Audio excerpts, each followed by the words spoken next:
Solidarity, y'all. I know I am starting earlier than I planned, but life happens and you have to make adjustments. But this is going to be a rather bite-sized piece of content, and it's going to be following a trend, sort of a series that I'm going to be doing around Chinese history, and hopefully trying to learn more about their culture and the political situation that's been going on for a long time.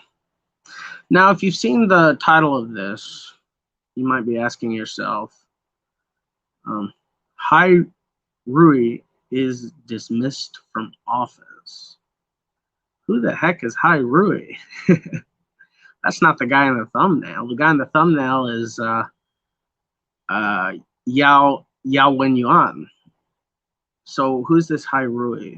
And what does he have to do with the Cultural Revolution?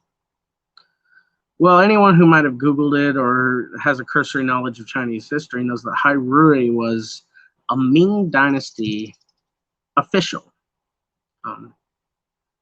He was an advisor to the Ming Emperor, and he was brilliant, one of the Confucian scholars, and was a genius at statecraft, and a brilliant advisor. Now, the emperor of China that he served under was, or so the story goes, was very concerned with this rising star within his court. And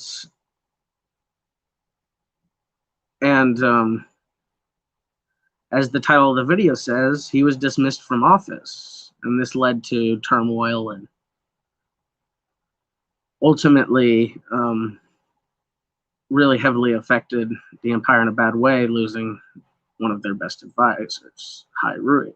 Now, what does this have to do with the Cultural Revolution? Well, there was a Chinese historian,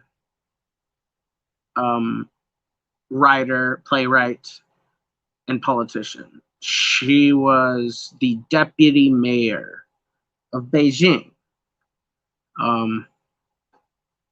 from the 50s into the 60s. And she wrote a play called Hai Rui is Dismissed from Office. Now, she was fascinated with Chinese history, of course, and she was looking at moments in Chinese history to see if they could be related at all to the 20th century history of China. And she found this. So she found this figure in history, Hai Rui, and she wrote a play about him for the Beijing Opera called Hai Rui is Dismissed from Office. Now, her intentions with this play were very political. And they came out with this play at the Beijing Opera. And the Beijing Opera is an old place, but during the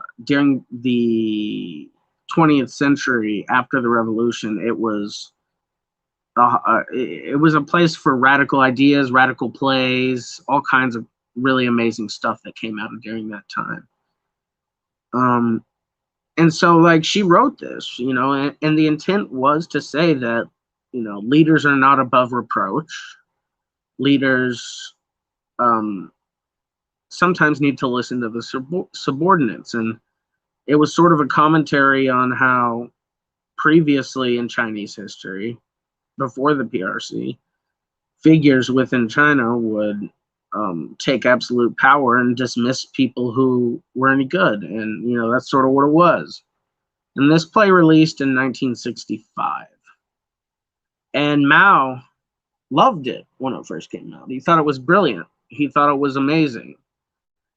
He said it was a great, it was a great play, good political commentary on the Chinese system and why strongmen always appear. So let's shift the stage a little bit to Shanghai during this time.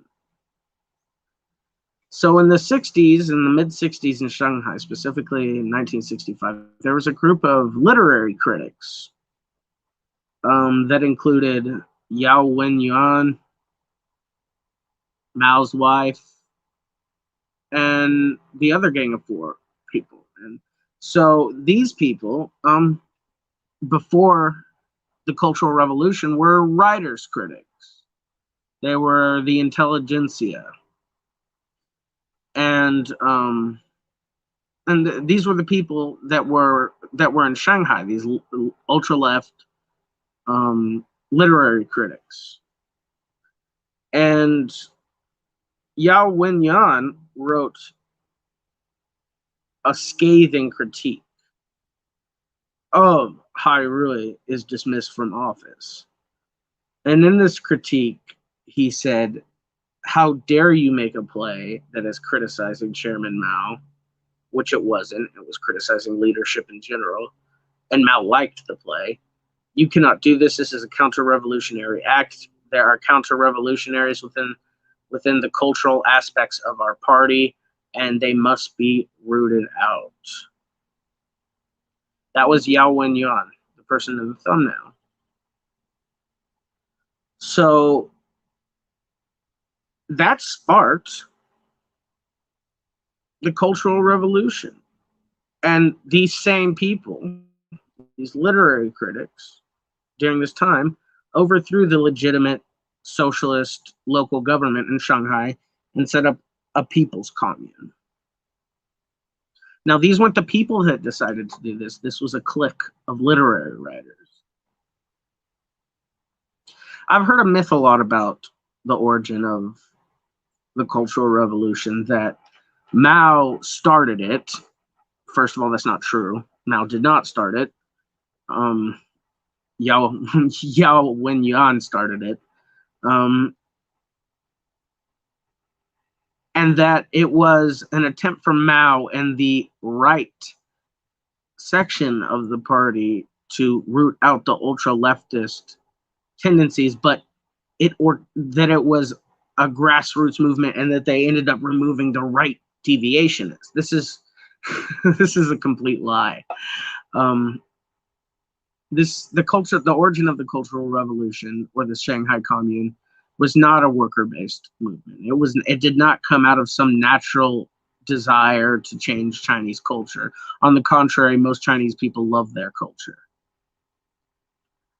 What this did, what began the Cultural Revolution was a clique of ultra-left literary writers, well-off people in Shanghai. They weren't the people out in sowing the fields. They weren't the people in the factories. They were literary critics and a bunch of fucking theorists, quote unquote. So what I want people to take away from this is that the Cultural Revolution was started with one of these literary critics condemning a playwright, condemning a play that was universally loved, even by Mao.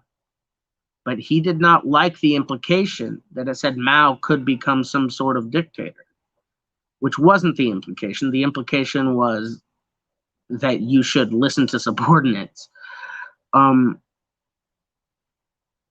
it sparked the Cultural Revolution. And the Cultural Revolution only turned up a notch when Lin Biao mobilized the Red Guards. And so, and the child Red Guards. And so what I want you to take away from this is that the Cultural Revolution was started by a clique of literary critics. Not the workers, not the masses, a clique of literary critics in Shanghai. These literary critics went on to be the Gang of Four, who brought China to its lowest point in history. You cannot go into China and ask a single person, was the Gang of Four era a good time? And they'll say the Gang of Four era was, if you say the Gang of Four era is good, they'll spit in your fucking face. So this is what you need to understand, is that the Cultural Revolution isn't based off of some desire to get rid of reactionary culture or get rid of reactionary sections of the party. it was a desire for left-wing literary critics to protect the person they were trying to build a cult of personality around. Yao Wenyuan did this. He started this. So before you start supporting this stuff, find out who started it and why. Maybe you'll be saying, that's not the road that I want to go down. Thank you for watching, everyone. Don't give up the ship. Solidarity.